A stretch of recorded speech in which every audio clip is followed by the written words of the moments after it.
तो उनकी एक दो कविताएं हम आपके सम्मुख रखेंगे। पहली कविता है बांस। पहली कविता का नाम है बांस, निर्मला पुतुल की कविता बांस। बांस कहाँ नहीं होता, जंगल हो या पहाड़, हर तरह दिखता है बांस। बांस जो कभी छप्पर में लगता है तो कभी तंबू का खूंटा बनता है, कभी बांसुरी बनता है तो कभी डंडा, सूप, डलिया हो, पंखा, सब में बांस का उपयोग होता है। बांस की खासियत भी अजीब है, जो बिना खाद पानी के भी बढ़ जाता है। उसकी कोई देखभाल नहीं करनी पड़ती, बस जहां लगा दो लग जाता है, उग जाता है। पर बुजुर्गों का कहना है कि कुंवारे लड़के लड़कियों को इसे नहीं लगाना चाहिए, नहीं तो हमेशा बांझ रह जाएंगे। बांस जहां भी होता है अपनी ऊंचाइयों का एहसास कराता है, जहां अन्य पेड़ पौधे बौने बन जाते हैं। एक और कविता, मरकर भी अमर रहते हैं सच्चाई के लिए लड़ने वाले। ये जो उनके आंदोलन का संघर्ष का एक महत्वपूर्ण भाग है, उसको प्रकट करते हुए लिखती हैं कवयित्री निर्मला पुतुल। कविता का नाम है मरकर भी अमर रहते हैं सच्चाई के लिए लड़ने वाले। तुम मरे नहीं हो ललित मेहता, मरा नहीं है तुम्हारा जमीर।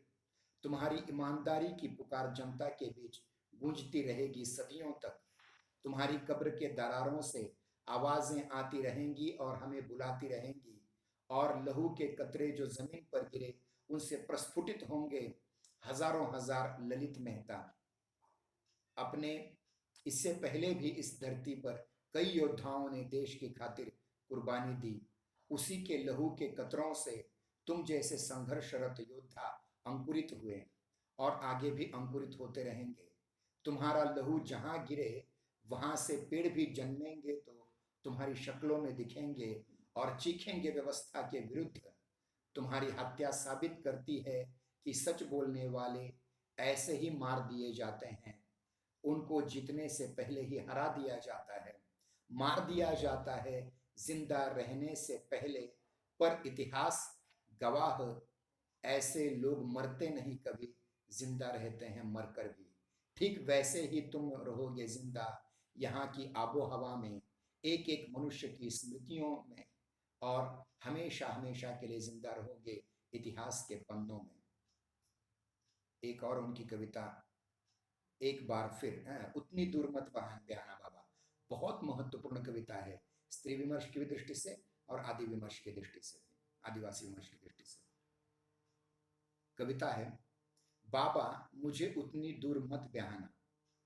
कविता का शीर्षक है उतनी दूर मत बयाना बाबा। बाबा मुझे उतनी दूर मत बयाना, जहां मुझसे मिलने जाने खातिर घर की बकरियां बेचनी पड़े तुम्हें। मत बयाना उस देश में जहां आदमी से ज्यादा ईश्वर बसते हैं।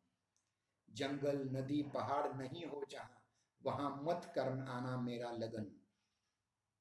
लगन मतलब लग्न विवाह।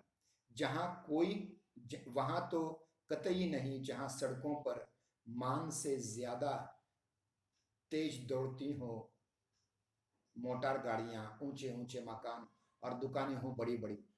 उस घर से मत जोड़ना मेरा रिश्ता जिस घर में बड़ा सा खुला आंगन न हो, मुर्गे की बांग पर जहां होती न हो सुबह, और शाम पिछवाड़े से जहां पहाड़ी पर डूबता सूरज न दिखे। मत चुनना ऐसा वर जो पोचाई और हंडिया में डूबा रहता हो अक्सर, मतलब दारू में वगैरह। काहिल निकम्मा हो, जाहिल काहिल निकम्मा हो, अज्ञानी हो, माहिर हो मेले से लड़कियां उड़ा ले जाने में। ऐसा वर मत चुनना मेरे लिए खातिर। मेरी थारी लोटा तो नहीं कि बाद में मैं चाहूं बदल दूं, मतलब पति तो बदल नहीं जा सकता ना इतनी आसानी से जैसे थाली लोटा बदल दिए जाए। कोई थारी लोटा तो नहीं कि बाद में जब चाहूंगी बदल दूंगी अच्छा खराब होने पर।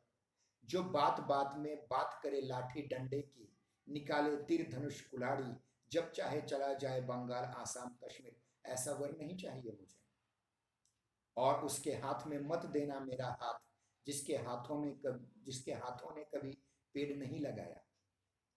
फसलें नहीं उगाई जिन हाथों ने नहीं दिया कभी किसी का साथ, किसी का बोझ नहीं उठाया। और तो और जो हाथ लिखना नहीं जानते हो, कितनी बड़ी क्रांति है देखिए। जो हाथ लिखना नहीं जानते हो से हाथ, उसके हाथ में मत देना मेरा हाथ। ब्याहना तो वहां ब्याहना जहां सुबह जाकर शाम को लौट कर आ सको पैदल। मैं कभी दुख में रोऊं इस घाट, तो उस घाट की नदी में स्नान करते तुम सुन सकोगे मेरा करुण विलाप।